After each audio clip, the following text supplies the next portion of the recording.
Hello friends, ఎలా ఉన్నారు? నేను బాగున్నాను. మీరు బాగుండాలని మనస్ఫూర్తిగా కోరుకుంటున్నాను. Friends, welcome back to mini blogs.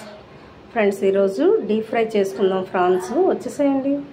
దీనికి కావాల్సిన ఇంగ్రీడియంట్స్ 1/2 kg ఫ్రాన్స్ ఇలా తీసుకొని ఉంచుకోవాలి. నీట్గా కడుక్కోవాలి.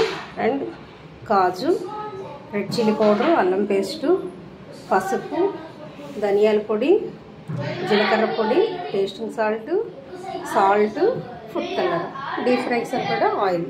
మనం డీప్ ఫ్రై చేసుకున్నాం. ఫైనల్గా మీకు చూపిస్తాను. ఇది సాంబార్లోకి, రసంలోకి, అలాగా మామూలుగా తినేసేయచ్చు. పిల్లలు చాలా ఇష్టపడతారు.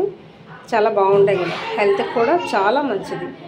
ఓకే, కార్న్ఫ్లవర్ మిస్ అయిందండి. 2 స్పూన్స్ కార్న్ఫ్లవర్ వేసుకొని బాగా ఒక హాఫ్ అన్ అవర్ కలిపేసుకొని పక్కన పెట్టుకుంటే డీప్ ఫ్రై చేసుకుంటే సరిపోతుంది. ఫైనల్గా ఇలా వస్తుందండి. మనకి చాలా టేస్టీగా ఉంటుంది. ఇది సాంబార్తో, రసంతో బాగుంటుంది. ఉట్టిగా కూడా తినేయచ్చు.